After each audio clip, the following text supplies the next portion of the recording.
মানে মানুষ আছেন যারা আমাকে ছোট করে দেখেন, যারা আমাকে ঘৃণা করেন।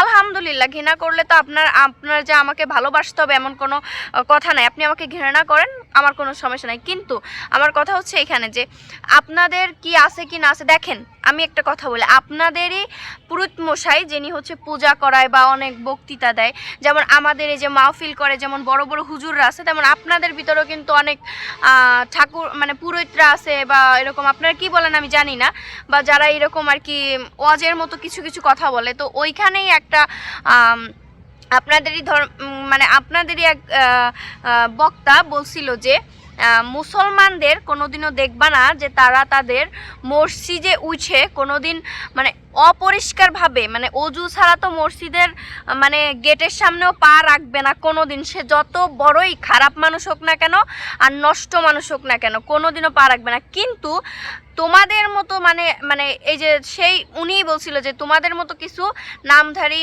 মানুষ আছে যারা হচ্ছে ধর্মের বা খাওয়া বুঝে না, আবার বড় বড় কথা বলে। তারা হচ্ছে মানে মন্দিরে তোমরা না করো বসে বসে, টাস খেলো বসে বসে। এইটা আপনাদেরই একটা ঠাকুর মানে একটা মানে যারা যে বক্তৃতা দেয় তারা বলছিল, কীর্তন করে যারা, ছিনি বলছিল, আমি তার মুখ থেকে শুনছি। আপনিও পারলে তার মুখ থেকে শুনে নিন, ঠিক আছে? আড়াই বড়াই করতে আসেন না, এইগুলা নিয়ে আসলে আড়াই বড়াই করার কিছু নাই। আপনার কাছে যেটা ভালো মনে হবে আপনি অবশ্যই সেটা করবেন, আর আমার কাছে যেটা ভালো মনে হয়েছে আমি অবশ্যই সেটা করছি। আল্লাহ তাআলা সবাইকে হেদায়েত দেয় না, আমি আমার প্রত্যেকটা ভিডিওতে বলি, প্রত্যেকটা কথাই বলি যে আল্লাহ তাআলা সবাইকে হিদায়েত দেয় না।